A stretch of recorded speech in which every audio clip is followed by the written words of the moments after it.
스튜디오 LTS. 혹시 조만간에 르노 삼성 자동차를 구입하실 예정이신가요? 아니면 지금 운행 중이신가요? 물론 르노 삼성 자동차를 만족하시는 분도 계실 거고 그렇지 못한 분들도 계실 겁니다. 그래서 오늘은 르노 삼성 자동차를 구매하기 전인 분들에게 구입하기 전에 한번 고민해 볼 필요가 있는지 알려드리도록 하겠습니다. 먼저 르노 삼성 자동차는 특히 SM5 모델 2010년 11월 단종된 SM5 뉴 인프레이션 모델까지 신차뿐만 아니라 중고차 시장에서 현대자동차 모델보다 중고차 단가가 좋을 만큼 인기 있는 베스트셀러였습니다. 그러다 르노 삼성 자동차는 3세대 뉴 SM5 그 모델을 출시하면서부터 판매량에 문제가 생기기 시작합니다. 이 내용을 이야기하는 이유는 르노 삼성 자동차도 전성기가 있었기 때문이었죠. 자, 그럼 거두절미하고 본론부터 말씀드리도록 하겠습니다. 첫 번째, 우리가 르노 삼성 자동차의 차량 구입을 고민해봐야 되는 이유입니다. 우리나라 어디에도 없는 이상한 보증 정책입니다. 현대, 기아, 쉐보레, 쌍용 고가의 옵션 부품으로 취급하는 이런 부품들은 르노 삼성 자동차에서는 순정 용품으로 분류합니다. 해당 부품에 문제가 생기면 타사는 일반 보증기관과 동일하게 3년에 6만으로 적용이 되지만 르노 삼성 자동차는 순정 용품이기 때문에 1년 2만으로 적용이 됩니다.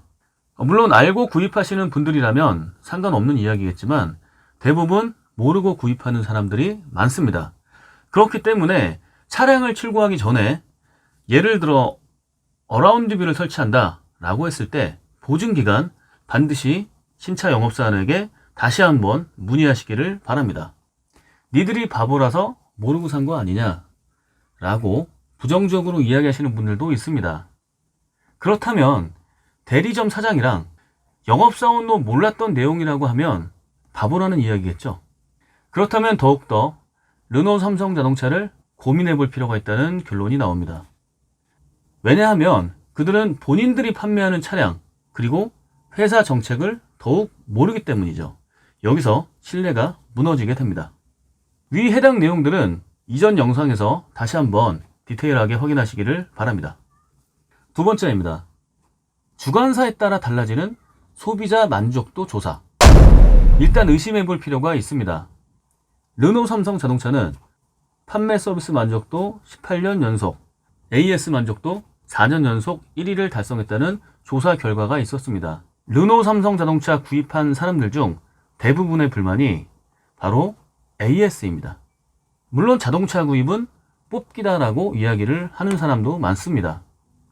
현대, 기아, 쌍용, 쉐보레, 물론 AS 불만을 가진 사람들도 많습니다. 그런데 르노 삼성 자동차의 AS 불만 관련 글들은 다른 3사와 조금은 다릅니다.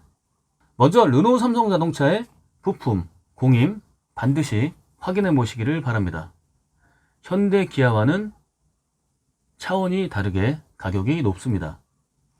부품 공임, AS 기간이 끝나게 되면 물론 차주의 몫으로 돌아갑니다. 그렇기 때문에 부품, 공임 반드시 확인해 볼 필요가 있습니다. 앞서 말씀드린 대로 르노 삼성 자동차의 정비업소의 서비스는 처음부터 이러지는 않았습니다. 르노 삼성 자동차의 서비스 센터는 세 가지로 구분이 됩니다. 정비사업소는 직영으로 운영을 하고 자사 직원들의 정비사들이 근무를 합니다. 서비스 센터 바로 코너는 르노 삼성 자동차에서 지정한 개인 사업체입니다. 그렇기 때문에 초기 응대부터 다를 거라 생각이 듭니다. 르노 삼성 자동차에서는 협력 서비스 센터에 기술 증진을 위해 직영점과 동일한 과정에 기술 레벨업 교육을 진행한다고 하는데 실제 사례들을 본다면 형식상 교육이 아닐까라는 생각을 들게 합니다. 또한 과거 2000년대 초반 르노 삼성 자동차의 사업소의 기술력 그리고 그 직원들의 열정이 있었다면 지금 상황에서 제가 개인적으로 보게 된다면 발전이 아니라 오히려 서비스 후퇴가 되지 않았나는 생각을 들게 하였습니다. 댓글의 내용들을 보게 되면 차량에 문제가 발생이 돼서 센터에 방문하게 되면 정상이다라는 이야기만 되풀이한다고 하고 대다수의 사람들이 무상 보증은 전혀 해주려고 하는 것 같지 않다라고 느끼게 한다 합니다. 차량에 문제가 발생하면 문제점을 찾아주는 것이 진정한 서비스 센터의 기술력이 아닐까요? 그리고 예전에 이런 기사가 났습니다. 정비사업자연합회가 르노 삼성자동차 정비보증공임이 낮은 문제로 이슈화했었습니다. 그러니 서비스의 질은 떨어질 수밖에 없었던 것이죠. 그리고 세 번째, 지점을 없애고 대리점화한 결과물입니다. 르노 삼성자동차는 국내 자동차 업체들 중 유일하게 직영점을 고수해오다 2000년 중반 이후부터 직영점 운영의 부담을 줄이기 위해 대리점을 점차 늘리기 시작했습니다. 이 내용들은 르노 삼성자동차 홈페이지에서도 간단하게 확인이 됩니다. 과거 어디 지점이었다면 이제는 대부분 대리점으로 확인이 됩니다. 이러한 이유로 지점장은 개인 사업체를 운영하는 사장으로 영업사원들은 순간 노동자로서의 인정을 못 받게 된 것입니다. 그런 이유에서일까요? 르노 삼성자동차 영업소에서 계약을 했던 사람들의 이야기를 들어보면 과거 영업사원들의 열정은 온데간데 없고 지금은 오직 차 팔기에만 바빠서 차량 카탈로그만 읽어주는 수준. 이러한 일도 있었습니다. 최근 차량의 출고 당시 옵션을 다시 한번 확인하기 위해 해당 영업소에 문의를 했고 대리점 당직자는 원래 응대 매뉴얼을 무시한 채 알려줄 수 없다며 짜증을 내기 시작을 했습니다. 이름이 무엇냐 확인을 하니 전화를 그냥 끊어버리는 행동까지 보여주었습니다. 곧바로 엔젤센터에 항의 전화를 하였고 해당 대리점 사장과 통화 요청을 했으나 끝내 연락이 오지 않았습니다. 이 내용은 르노 삼성자동차 전체 영업사원들이 아닌 정말 극소수일 거라 생각을 합니다. 이 후속 조치로 영업사원에 대해서 자체 교육을 한다고 하는데 이제는 더 이상 르노 삼성자동차의 말을 믿고 싶지도 않습니다. 이미 차량을 구입한 고객은 자본고기라 상담을 안 해도 된다는 이런 영업사원들이 이 대리점에만 존재할까요? 만약 이런 상황이 생겼을 때 차량을 구입하고 싶다 이야기를 했다면 이 영업사원은 이런 행동을 했을까요? 자동차만 판매하면 끝이 아닙니다. AS도 중요합니다.